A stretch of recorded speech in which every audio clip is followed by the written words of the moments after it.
Assalamualaikum warahmatullahi wabarakatuh. Apa kabar Bapak-Bapak dan Ibu sekalian? Terima kasih tetap bergabung bersama kami dalam training sertifikasi Priyadi.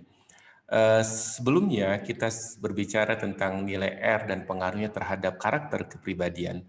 Pada training kali ini kita akan berbicara tentang brain dominance, memahami preferensi berpikir. Kalau sebelumnya saya menyebutkan pada nilai R misalkan, dengan pembacaan seorang pembaca yang sangat pengalaman, itu 50% sampai 60% nilai R itu menunjukkan keseluruhan karakter kepribadian seseorang.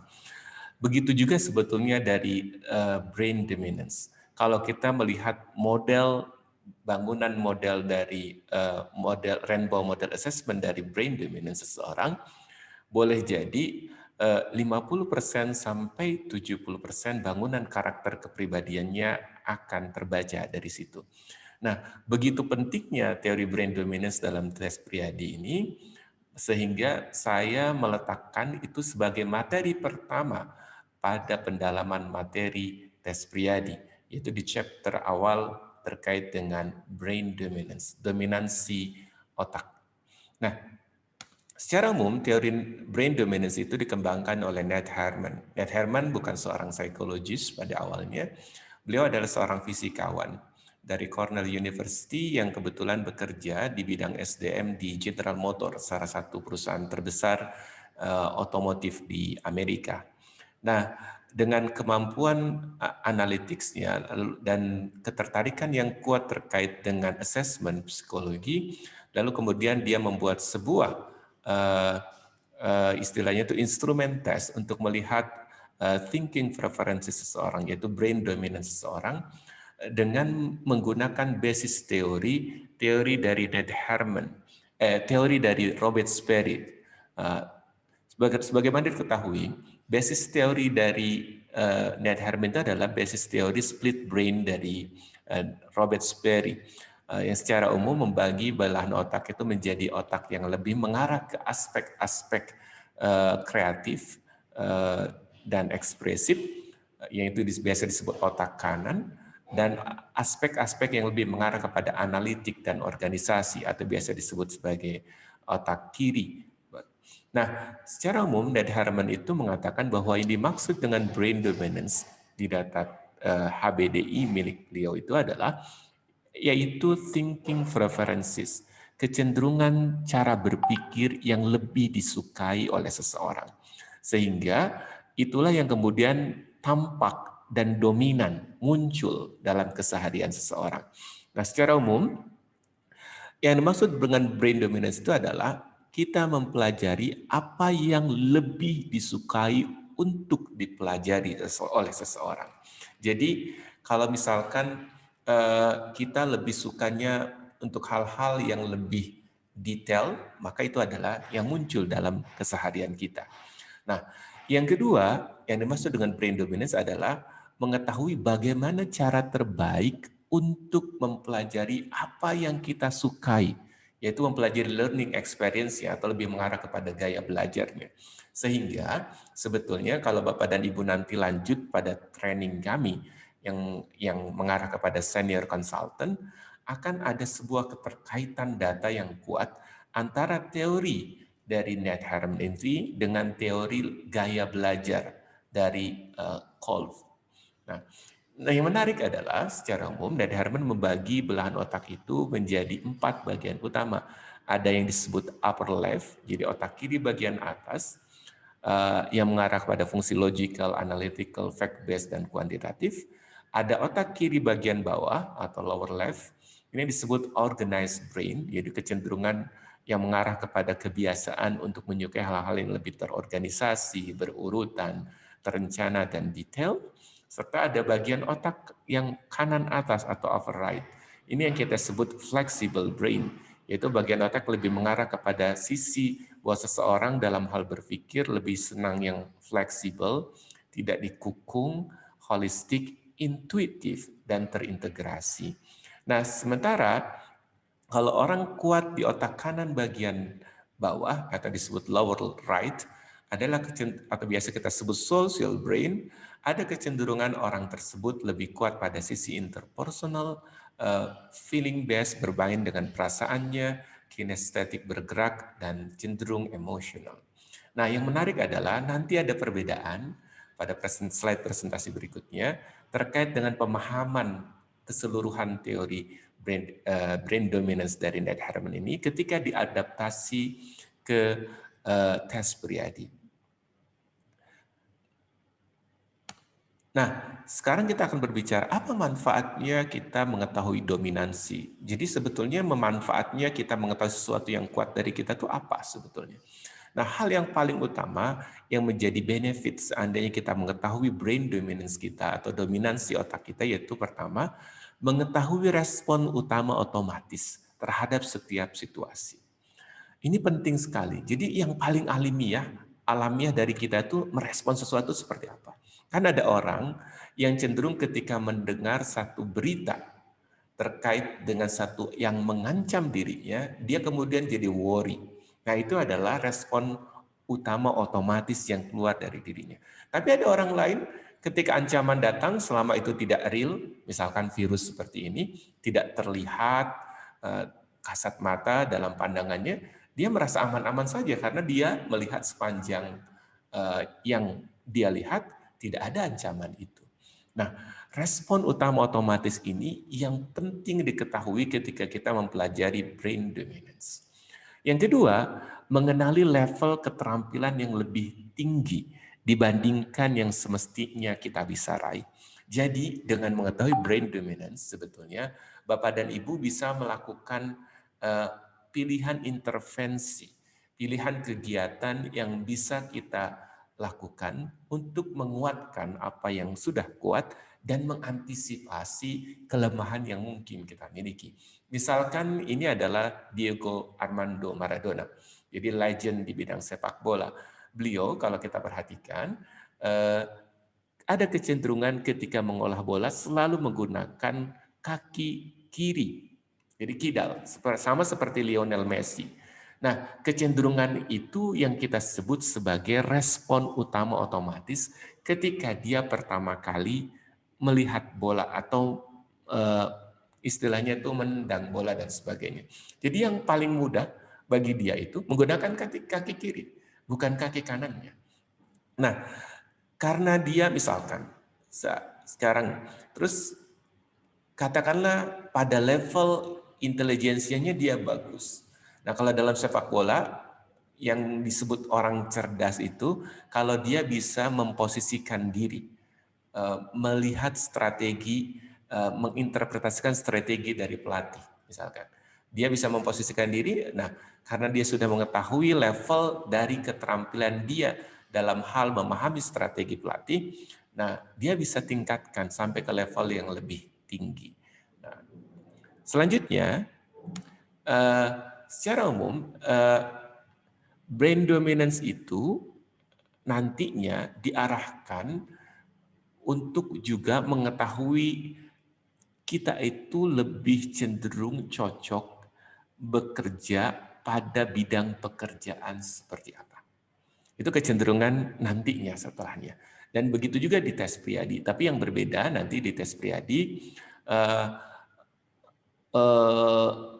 selected occupational, jadi apa ya, bidang profesi yang dipilih itu bukan berasal dari brain dominance semata, tetapi adalah paduan dari 3 atau 4 karakter utama. Yang pertama dari nilai kepribadiannya, yang kedua dari nilai brain dominance-nya, yang ketiga adalah dari nilai vocational interest, dan yang terakhir pada level intelijensia. Dari situlah kemudian kita memasukkan job fit index-nya seperti apa. Tapi sekali lagi, dengan mengetahui brain dominance, maka kita akan cenderung bisa mengetahui respon utama otomatis yang biasa kita lakukan. Apakah kita spontaneous atau tidak, apakah kita slow respon atau tidak. Dan kemudian mengetahui level keterampilan yang lebih tinggi dibandingkan mestinya yang bisa kita raih. Nah, ada pertanyaan lainnya. Apakah dominansi itu pengaruhnya besar oleh faktor genetik atau tidak? Apakah respon otomatis itu lebih dibawa oleh faktor genetik atau lebih karena faktor pendidikan, training, pengalaman hidup, dan sebagainya. Nah, secara umum berdasarkan pemaparan dari Ned Herman, preferensi berpikir kita itu stabil karena preferensi mental telah dikoding secara genetik. Artinya peran genetik itu lebih besar pengaruhnya dalam hal dominansi otak yang kita miliki. Artinya secara umum brain dominance itu lebih ditentukan dominansi otak itu oleh faktor genetik dibandingkan oleh faktor lingkungan. Kami misalkan nanti pada proses perjalanan riset sampai sekarang masuk ke pasar, tes Priadi itu sudah mengkonfirmasi kepada ribuan orang. Jadi ada data yang hanya sebagai data sampling, tapi ada data yang data konfirmasi. Dan kita melihat bahwa memang kecenderungan brain dominance itu cenderung rigid pada setiap orang. Artinya dominansi, respon otomatis seseorang, apa yang disukai oleh seseorang itu tanpa disadari, respon otomatisnya itu lebih cenderung dipengaruhi oleh faktor genetik, seperti terlihat di data tes Priadi. Nah, yang kedua, kalau kita perhatikan dari datanya, training, pendidikan, dan pengalaman hidup secara praktis akan mengarah kepada perbaikan level keterampilan. Artinya, ada pengaruh, betul, bahwa dengan training, dengan pendidikan, dengan pengalaman hidup yang kita miliki, kita itu mengalami perbaikan level keterampilan yang kita miliki. Misalkan di otak kiri, di level analitiknya, atau di otak kiri bawah di level strukturnya, atau di otak kanan atas, atau di kanan bawah pada aspek sosialnya. Tetapi pengaruh-pengaruh di atas tidak akan pernah menyembunyikan ataupun preferensi genetik yang Anda miliki. Artinya preferensi genetik itu walaupun sudah ditimbun oleh kita, ada kecenderungannya kita, oh ini si ini harus kita perbaiki karena kita sangat lemah dalam beberapa hal. Nah, lalu kita melakukan perbaikan atas itu. Memang betul ada perbaikan level keterampilan. Menurut pandangan kami seperti itu. Demikian juga pandangan Ned Herman. Tetapi sebetulnya level kecenderungan utamanya itu dominansinya itu tidak terlalu berubah secara signifikan. Atau dengan kata lain dalam bahasa tes Priadi, pergerakan datanya itu tidak menyebabkan seseorang yang tadinya introvert karena sebuah training menjadi extrovert. Yang tadinya warnanya merah di aspek social brain misalkan, kemudian menjadi warna biru dikarenakan proses training. Nah, tidak seperti itu. Karena pada dasarnya even setelah seseorang itu training, biasanya di data kita itu perubahannya dari warna merah ke warna kuning pertama atau kedua. Atau maksimum misalkan ke warna hijau pertama. Maknanya apa? Sebetulnya training dan pendidikan itu mengarahkan kita memperbaiki level keterampilan kita, tetapi tidak mengubah dominansi yang ada. Nah, ini akan menarik sekali kalau kita perhatikan bagaimana kita melihat satu data nanti ke depannya, terutama data terkait dengan brain dominance. Kalau misalkan ini adalah teori dari Robert Sperry, jadi otak bagian kanan itu akan cenderung mengatur langkah gerak tangan bagian kiri, dan otak bagian kiri cenderung mengatur langkah gerak otak sebelah kanan. Secara umum orang yang kuat di left brain secara umum ada kecenderungan lebih analytical, lebih maskulin. Maskulin itu artinya lebih ngoprek lah, lebih taktis, lebih egosentrik, lebih egois, lebih mekanistik, betul, dan cenderung bergantung kepada logik yang dia bangun, banyak bertanya, dan dalam banyak hal mengontrol sisi sebelah kiri itu mengontrol sisi sebelah kanan dari diri kita. Nah, sementara kalau dia kuat di right brain, misalkan dia cenderung lebih intuitif, lebih feminim dalam beberapa hal, artinya lebih empatik, lebih simpatik, lebih communal altruism, lebih cenderung mempercayai orang secara berlebih kadang-kadang. ada artistik juga tapi artistik dalam teori kita termasuk kreativitas. Nah, ini yang berbeda, bahwa kreativitas itu kita bisa dapati di semua bagian otak seseorang, dan jadi tidak mesti orang yang otak kirinya dominan, sementara otak kanan bagian atasnya dominan, lemah misalkan, dianggap tidak kreatif. Di aspek ini mungkin kita yang sedikit berbeda dengan teori split brain dan teori dari Ned Herman. Dan dalam banyak hal, orang yang kuat di otak kanan di otak kanan cenderung relies on insting. Jadi sangat tergantung kepada insting yang dia bangun. Nah, sekarang mari kita masuk ke bagian brain dominance menurut versi Priadi.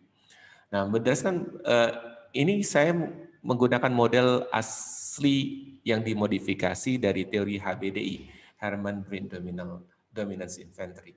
Nah, kalau kita perhatikan dari datanya, yang berbeda antara teori Priadi dengan teori brain dominance adalah di beberapa aspek, terutama terkait dengan aspek di mana itu letak emosi. Nah, dan itu yang pertama. Yang kedua terkait dengan aspek di mana itu letak kreativitas. Nah, kalau kita perhatikan secara umum, otak kiri bagian atas kita sebut analytical brain dengan ciri utama logik, betul, analitik, kuantitatif, dan faktual. Di semua aspek ini kecenderungannya relatif sama antara tes Priadi dengan teori asli dari brain dominance. Nah, di organized brain ada kecenderungan orang yang kuat di organized brain itu adalah orang yang cenderung terencana, organized, dan detail. Nanti detail persepsi, ungkapan, pemaknaan dari data brain dominance itu akan saya terangkan di bagian bawah untuk setiap warna-warna yang berbeda. Nah, di aspek ini ada sedikit perbedaan di aspek ini. Misalkan perbedaan yang mungkin muncul dari tes Priadi dengan fungsi data yang sesungguhnya dari Ned Herman, yaitu bahwa di tes Priadi emosi itu juga cenderung menguat di organized brain. Jadi ini pembedaan mendasarnya. Dalam beberapa hal di analytical brain kita tidak melihat aspek emosi itu korelatif secara kuat. Tetapi di organized brain ada kecenderungan orang yang dominans di organized brain juga memiliki kecenderungan emosi yang cenderung lebih kuat dibandingkan rata-rata. Ini yang sebetulnya tidak dimaknai atau tidak tercantum dalam teori brain dominance yang aslinya. Nah, di aspek sosial dalam beberapa hal kami sepakat, dalam artian di sini ada aspek interpersonal yang kuat, empati, kinestetik, dan ekspresif.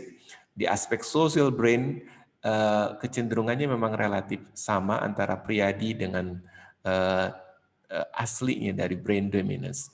Artinya kita setuju bahwa di aspek ini emosi ada di sini juga, tetapi bukan satu-satunya emosi itu ada di sini, tapi emosi juga ada di sini di data tes Priadi. Demikian juga emosi juga ada di sini dari data tes Priadi di bagian flexible brain. Nah, perbedaan yang terlihat sangat kuat itu pada aspek brain dominance itu di aspek flexible brain. Mengapa kita lihat di sini? Karena secara umum ada perbedaan mendasar secara teoretik. Kalau di sini yang dimaksud dengan orang yang konseptual, yang kreatif, yang intuitif pada aspek ini semakin menguat, berarti semakin kreatif, semakin intuitif, dan semakin holistik. Nah, dalam aspek ini, Priadi melihat memakai teori ini hanya untuk menunjukkan bahwa seseorang itu kalau semakin kuat, semakin fleksibel, semakin menuntut degree of freedom, semakin menuntut kebebasan. Sehingga ada kecenderungan orang yang semakin menguat di flexible brain cenderung mensiasati aturan atau bahkan membantah terkait dengan otoritas. Ini yang sebetulnya tidak ada di konsep aslinya dari Ned Herman. Itu yang pertama. Yang kedua, bahwa emosi juga ada di sini di data tes Priadi. Karena semakin membantah itu kecenderungan emosi juga menguat korelatif di data ini terkait dengan self-control dan flexible brain. Nah, yang menarik adalah terkait dengan kreativitas. Pada aspek kreativitas, sesungguhnya tidak bisa dikatakan seorang yang rendah di data tes Priadi, misalkan di flexible brain-nya dikatakan tidak kreatif. Kami hanya mengatakan bahwa orang yang rendah pada fungsi fleksibilitas itu hanya cenderung kaku atau cenderung keras kepala dan percaya diri dengan apa yang menjadi landasan pemikirannya. Sebatas itu saja. Nah, sementara kreativitas sendiri boleh didapat ada di sini, ada di otak kanan bagian atas, ada di otak kiri bagian atas, ataupun ada di otak kiri bagian bawah. Nah, kecenderungan itu mungkin yang membedakan secara teoretik data Priadi dengan data dari whole brain model yang aslinya. Nah, ini penting sekali dipahami supaya tidak ada salah persepsi. Sekali lagi, kalau dikatakan orang yang kurang fleksibel itu dianggap sebagai orang yang tidak kreatif. Tapi sekali lagi, kreativitas sama juga dengan emosi, mungkin boleh saja ada di beberapa bagian. Tetapi kalau kita perhatikan memang ada kecenderungan orang yang dominans di otak kiri bagian atas sangat tinggi, cenderung emosinya relatif lebih stabil dibandingkan yang lainnya. Kecenderungannya di situ kalau terkait dengan emosi. Sementara terkait dengan kreativitas, justru kita mendapati beberapa orang yang sangat organized juga adalah orang yang kreatif dalam beberapa hal. Jadi nanti di isu dasar terkait dengan data Priadi, kita membedakan ada seorang yang kuat secara artistik dan ada seorang yang dianggap maestro, yang melebihi dari sekedar seorang artis. Nah, ini yang akan kita lihat dan kita dapati bahwa mereka yang cenderung kuat di level maestro biasanya kuat di otak kiri bagian bawah. Nah, kita masuk ke bagian sampel. Kita akan berbicara tentang 3 sampel di chapter bagian brain dominance kali ini. Di chapter kedua brain dominance kita akan bicara tentang 3 sampel juga. Jadi, mari Bapak-bapak dan Ibu-ibu mencoba memahami aspek satu persatu dari data yang ada. Kalau kita perhatikan sekali lagi dari video sebelumnya kita tentang bagaimana cara membaca data, jangan langsung menginterpretasikan kalau seseorang itu di atas rata-rata, maknanya itu secara kinerja kuat. Karena kami punya perspektif yang berbeda berdasarkan sebaran data besar yang kita miliki, bahwa tidak semua orang di atas rata-rata itu dianggap memiliki kapasitas yang baik pada satu hal tertentu. Misalkan pada traits kepribadian analytical misalkan. Nah, kalau kita perhatikan sampel pertama ini, analytical brain-nya itu mendekati rata sampel populasi, flexible brain-nya jauh di atas rata, social brain-nya jauh di atas rata, organized brain-nya itu di atas rata-rata. Kalau kita perhatikan, analisis ini adalah analisis raw data. Lalu kemudian ada hasil interpretasi saya terkait data yang kita sebut sebagai Rainbow Model Assessment.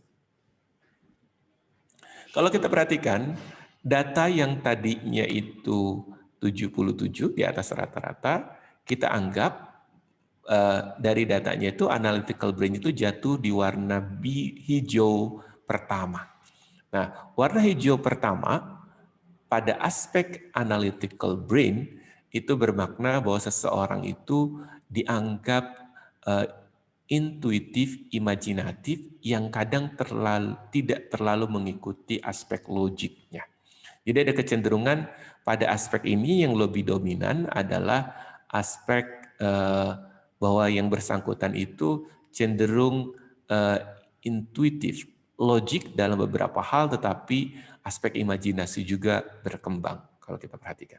Nah, analisisnya kalau kita perhatikan, pada aspek analytical yang bersangkutan itu menurut kita butuh improvement. Demikian juga di aspek organized, walaupun di atas rata-rata, tadi nilainya 83, tapi berdasarkan hitungan data yang kita miliki, interpretasi saya menunjukkan bahwa yang bersangkutan itu masih butuh improvement. Artinya pada aspek detail, pada aspek organized, terencana, apalagi terstruktur, yang bersangkutan itu butuh improvement. Pada aspek fleksibilitas, kalau kita perhatikan yang bersangkutan itu berada pada level purple pertama yang secara umum memiliki pemaknaan bahwa yang bersangkutan itu fleksibel, menuntut kebebasan, kreatif betul, imajinatif betul, intuitif betul, tetapi boleh jadi dalam beberapa hal kadang terlihat lebih membantah, lebih atau tidak terlalu ingin diatur-atur oleh sebuah sistem. Nah, di aspek sosialnya kalau kita perhatikan yang bersangkutan dianggap fit. Nah, sekarang kita akan belajar satu persatu. Sebelumnya kita sudah belajar di video terkait dengan Rainbow Model Assessment. Salah satu model seperti ini. Yang kita bahas waktu itu terkait dengan organized brain. Mari kita akan pelajari kalau seandainya apa maknanya kalau social brain itu warnanya berubah-ubah seperti ini. Kalau di data kita, kalau kita perhatikan, kalau kita menggunakan data ini, jarak terhadap satu ke satu yang lainnya, misalkan ini biru pertama, biru ketiga, dan biru kedua itu jaraknya agak sedikit jauh. Itu menandakan bahwa secara interpretasi pun demikian. Walaupun sama-sama biru, tetapi pemaknaannya sedikit berbeda. Nah, kalau kita perhatikan, di aspek yang pertama, di warna purple pertama, itu menyatu istilahnya satu grup dengan purple pertama dengan purple ketiga. Jadi purple kedua, purple pertama, dan biru ketiga. Ini maknanya kalau di aspek social brain seseorang itu berada di warna purple ketiga, seperti sampel data nomor 1 ini, terus dia berada di level purple pertama dan purple kedua, ada pemaknaan bahwa yang bersangkutan dianggap aktif. Secara sosial itu dekat dengan orang atau rame dan cenderung ekspresif. Tetapi ada indikasi negatif yang menyertainya. Salah satu indikasi negatif ketika seseorang itu terlalu sosial, diantaranya dianggap spontaneous, dianggap spontan dalam memutuskan. Sehingga ada indikasi yang bersangkutan lebih mengedepankan aspek intuisi dan perasaannya ketika memutuskan dibandingkan aspek logik yang berkembang. Nah, kalau seandainya pada social brain seseorang, misalkan dari data yang ada ini, seseorang itu nilainya itu di level kedua misalkan, level kedua atau level pertama, itu maknanya yang bersangkutan itu cenderung aktif, sosial, dan ekspresif. Dalam hal ini, aspek sosialnya itu dianggap fit. Jadi dianggap pada kondisi yang baik, yang tidak serta-merta menyertakan permasalahan di dalamnya.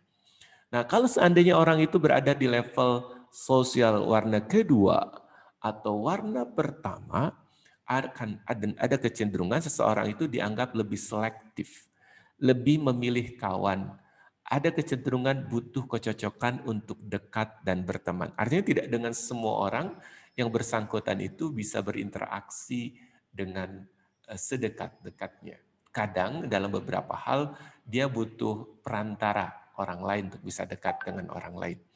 Nah yang ketiga, kalau kita perhatikan, kalau seandainya di aspek social brain itu berada di warna kedua, kuning kedua, dan kuning pertama. Tolong perhatikan walaupun ini jaraknya itu boleh dibilang, walaupun ini satu grup, tetapi jarak kuning kedua dengan jarak kuning pertama itu relatif jauh. Jadi secara pemaknaan sebetulnya kuning pertama itu boleh jadi lebih dekat ke warna merah. Nah, orang yang kuat di warna kuning, di social brain, cenderung akan memilih kawan, kurang ekspresif, dan butuh kecocokan untuk dekat dan berteman dengan yang bersangkutan. Orang yang seperti ini adalah karakter orang yang cenderung tertutup. Jadi dalam beberapa hal itu istilahnya itu lebih cenderung impartial, yang lebih meletakkan pergaulan itu pada tataran ukuran logis yang dia miliki, logikanya. Nah berikutnya, kalau kita perhatikan, berikutnya, kalau dia berada pada warna merah, itu maknanya apa? Ini menurut saya harus hati-hati kalau nilai social brain seseorang itu berada di warna merah. Kenapa harus hati-hati? Karena ada kecenderungan Orang yang kuat di warna merah pada aspek social brain adalah karakter orang yang tanpa disadari lebih datar, lebih flat secara kepribadian. Biasanya sedikit bermasalah di waktu secara sosial di waktu masa perkembangan.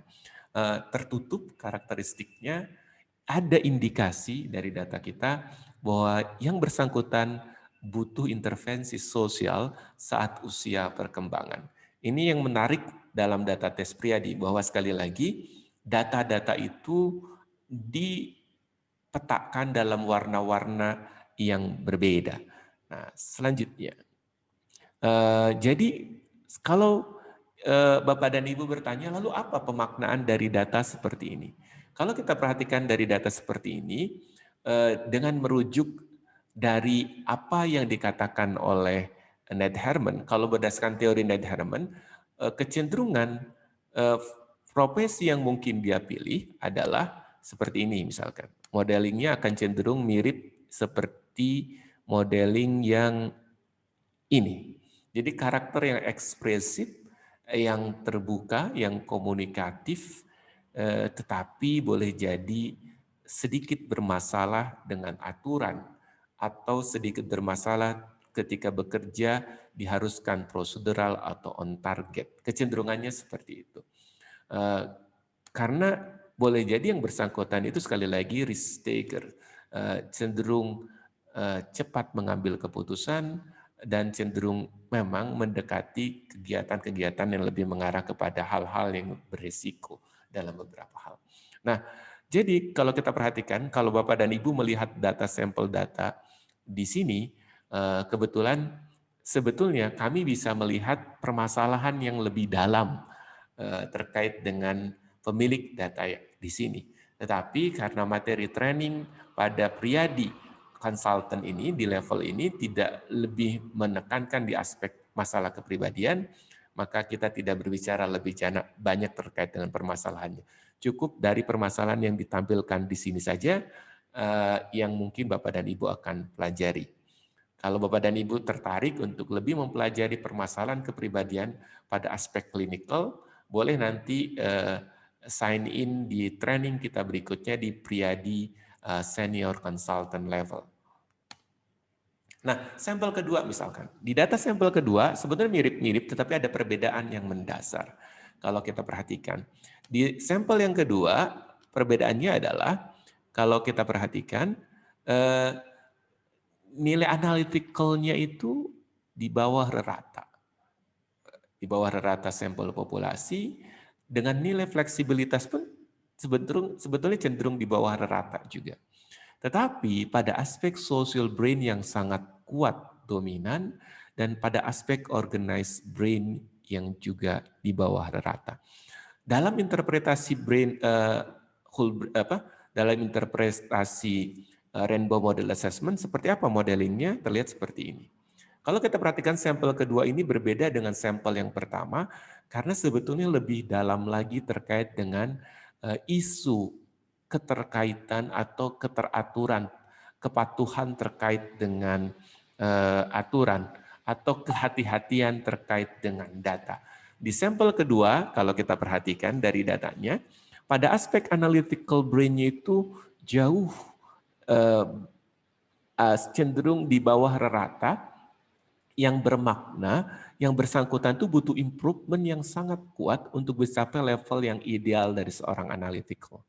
Jadi pada aspek ini yang bersangkutan dinilai kadang kurang logis, lebih mengedepankan intuisinya dibandingkan aspek-aspek logik, ya, dan kadang-kadang lebih mudah untuk mempercayai hoax di sekitarnya karena sekali lagi kurang melakukan tabayun, kurang melakukan istilahnya itu ya konfirmasi terkait informasi yang datang kepada dirinya. Nah, itu yang pertama. Yang kedua, kalau kita perhatikan pada aspek fleksibilitas yang bersangkutan itu sebetulnya terlihat lebih kaku dalam beberapa hal, tetapi kaku di sini bukan berarti bahwa yang bersangkutan kurang kreatif, tetapi lebih mengarah kepada yang bersangkutan itu so-so di antara kecenderungan mentaati aturan atau tidak, kecenderungan untuk mengikuti aturan. Karena kalau kita perhatikan dari data analisis per papikostiknya, salah satu permasalahan dari yang bersangkutan itu adalah kaitan dengan leadership, bahwa yang bersangkutan cenderung tidak enakan, bahwa yang bersangkutan cenderung sebetulnya dari data cenderung patuh ya, kecenderungannya patuh, tetapi memang pada aspek intelektual yang tidak terlalu tinggi di data tes pribadi. Nah, kalau kita perhatikan, permasalahan utama yang mungkin muncul dari data ini adalah kecenderungan contoh kedua ini untuk tidak terbiasa bergerak berdasarkan aturan atau mungkin seringkali mensiasati aturan. Ini yang harus diantisipasi. Sehingga cenderung terlihat kurang organized atau pada level performansi kinerja keseluruhan yang juga tidak terlalu baik. Nah, aspek yang dominan dari yang bersangkutan yaitu di aspek sosial. Nah, yang Bapak dan Ibu perhatikan dari data ini adalah di aspek di sampel 2 ini adalah social brain-nya itu sudah menguat sampai ke level yang paling tinggi. Pada social brain yang paling tinggi itu maknanya secara sosial boleh jadi dia itu dekat dan ekspresif ketika berinteraksi. Tetapi karena berlebihan, ada indikasi yang bersangkutan itu kurang pede, kurang percaya diri kalau sendiri. Jadi dependensinya itu cenderung menaik. Jadi ketergantungan dia terkait dengan orang lainnya itu cenderung menguat. Sehingga ada kesan tadi kurang percaya diri. Nah, di sampel ini saya akan mengajak Bapak dan Ibu untuk mempelajari warna-warna pada fungsi analytical brain. Kalau seseorang itu kuat di analytical brain, misalkan pada level analytical brain-nya itu di purple warna kedua, itu maknanya orang tersebut logis, faktual, dan memiliki kepekaan terkait dengan tingkat presisi sesuatu. Jadi harusnya precise dan sebagainya. Tetapi karena ketinggian, dalam beberapa kasus ada indikasi kalau orang analytical brain-nya terlalu tinggi, sampai ke level yang sangat tinggi di atas 3 kali standard deviation, ada kecenderungan bahwa yang bersangkutan itu secara pemikiran cenderung eksentrik. Jadi agak aneh dalam beberapa hal. Ini yang menurut saya penting dipahami karena dalam beberapa kasus orang yang sangat kuat di analytical brain tapi cenderung dengan fungsi yang sangat dominan, biasanya memang ada aspek eksentrik pada sisi pemikirannya. Yang kedua, di klaster kedua itu di klaster di purple pertama dan biru ketiga. Saya satukan jadi satu kelompok, itu menandakan dekat sekali.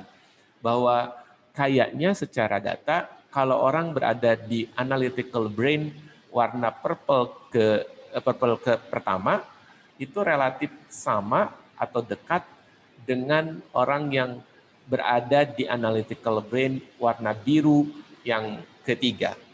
Jadi karakternya logis, faktual, dan memiliki kepekaan terkait dengan presisi. Biasanya orangnya cenderung kurius tadinya ingin mengetahui sesuatu lebih, dan kuantitatif, menyukai hal-hal yang lebih numerik. Tetapi ada indikasi orang yang berada di sini cenderung sulit memutuskan. Dalam artian cenderung berhati-hati dalam hal pengambilan keputusan. Jadi respon otomatis yang keluarnya itu ketika dia harus mengambil keputusan, dia berpikir kembali. Dia think about lebih jauh tentang keputusan yang ingin dia ambil. Sehingga ketika informasi itu sudah demikian jelas keseluruhannya, baru dia berani mengambil keputusan. Nah, kalau kita perhatikan grup yang ketiga dari data analytical itu adalah seseorang itu dianggap jatuh di warna biru kedua atau biru pertama. Jadi karakter orang yang logis dan faktual, kurius, tapi cenderung lebih cepat nanti mengambil keputusannya.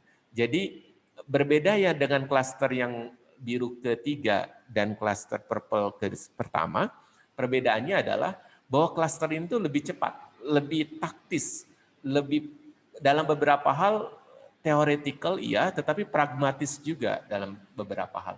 Sehingga terlihat lebih mudah menyerap informasi pada sisi level pragmatisnya.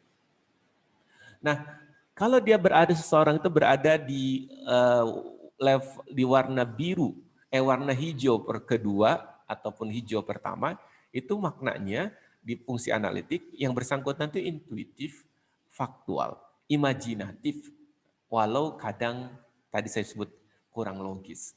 Jadi imajinasinya berkembang, tapi logikanya itu kadang-kadang melawan dari imajinasi yang dia bangun.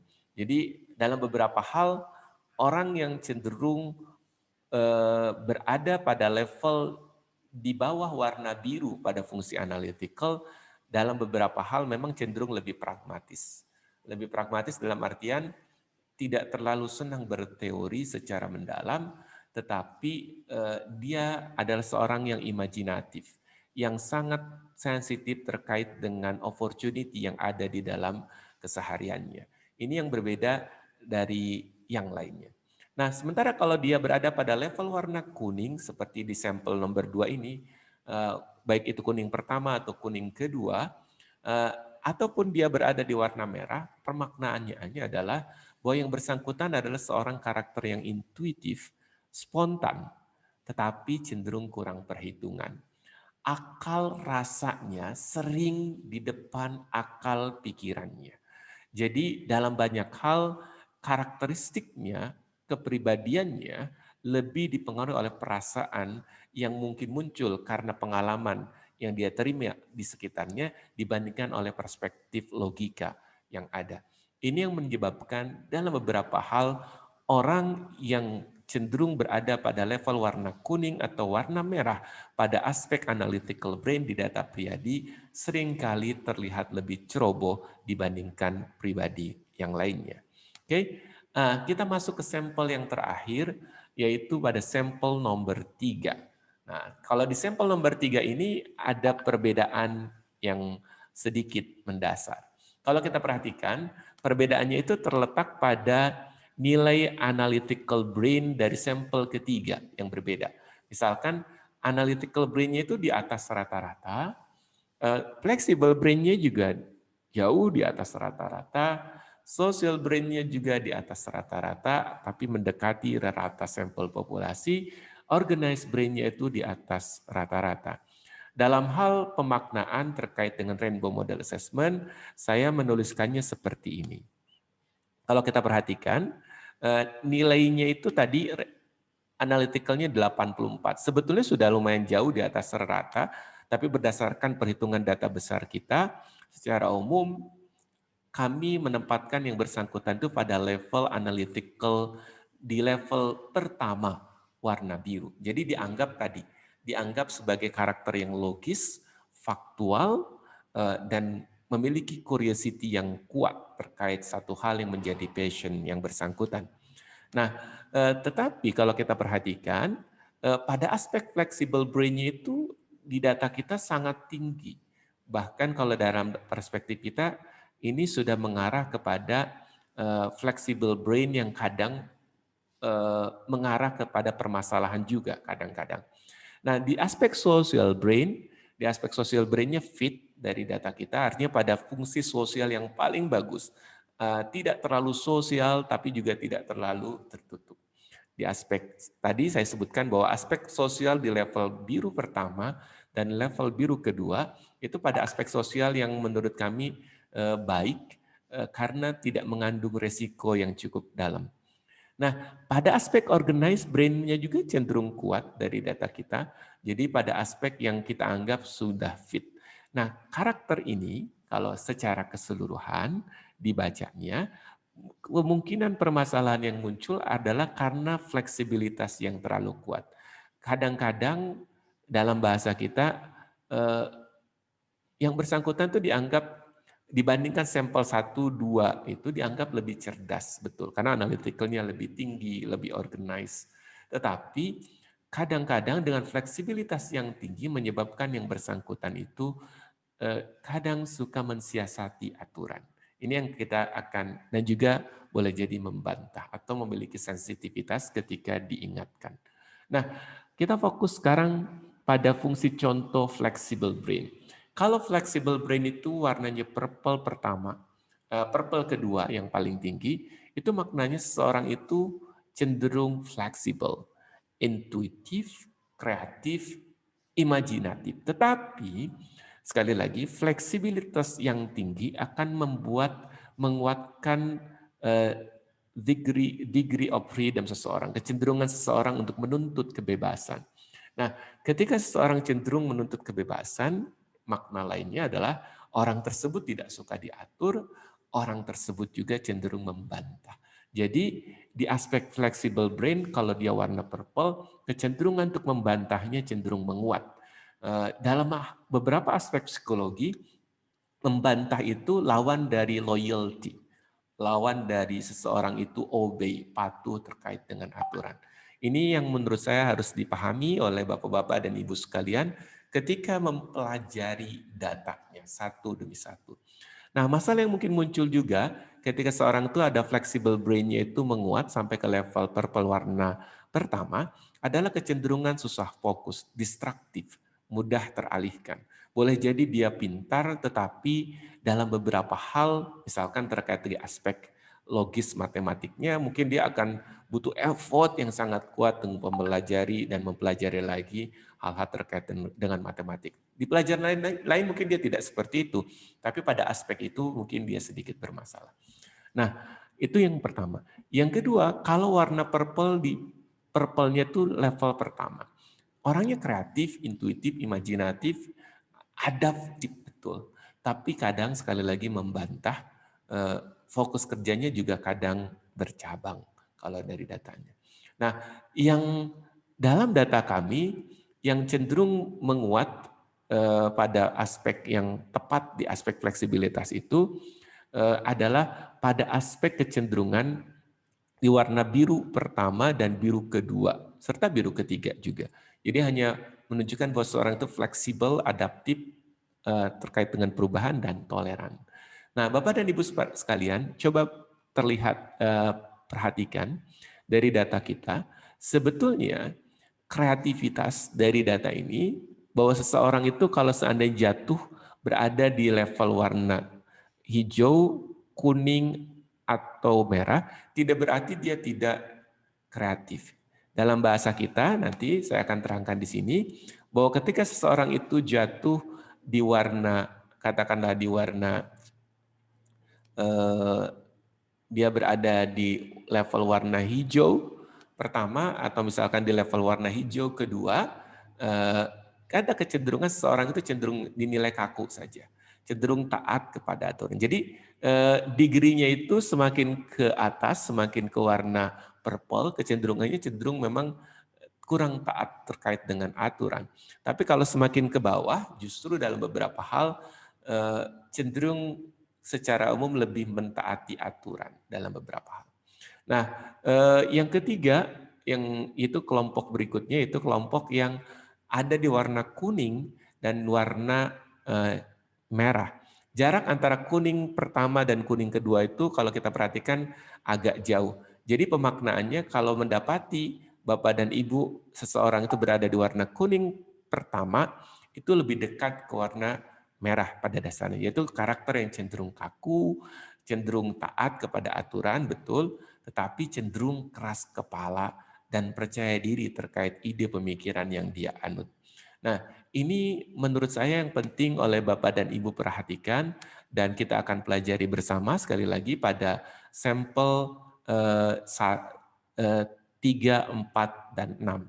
Jadi pada sampel 4, 5, dan 6, nanti Bapak dan Ibu akan mempelajari lebih jauh pada aspek-aspek orang yang justru cenderung dominansinya di aspek otak sebelah kiri. Di 3 sampel pertama saya hanya memperlihatkan kepada ibu-ibu dan bapak-bapak beberapa aspek kecenderungan seseorang yang cenderung dominansinya di otak sebelah kanan. Nah, ini sekali lagi yang harus kita pahami bersama, bahwa pada teori brain dominance yang kita adaptasi dari teorinya Ned Herman ini, tidak semua itu fit dengan teorinya Priadi, terutama pada aspek emosi dan kreativitas. Sekali lagi, nilai rendah pada flexible brain seseorang tidak menunjukkan secara langsung bahwa seseorang itu cenderung tidak kreatif.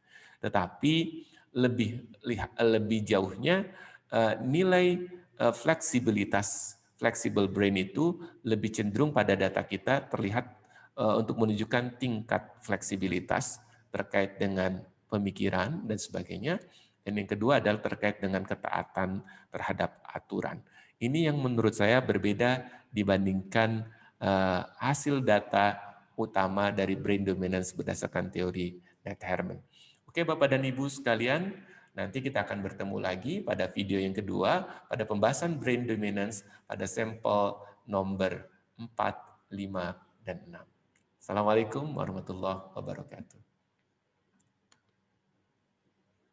Bye.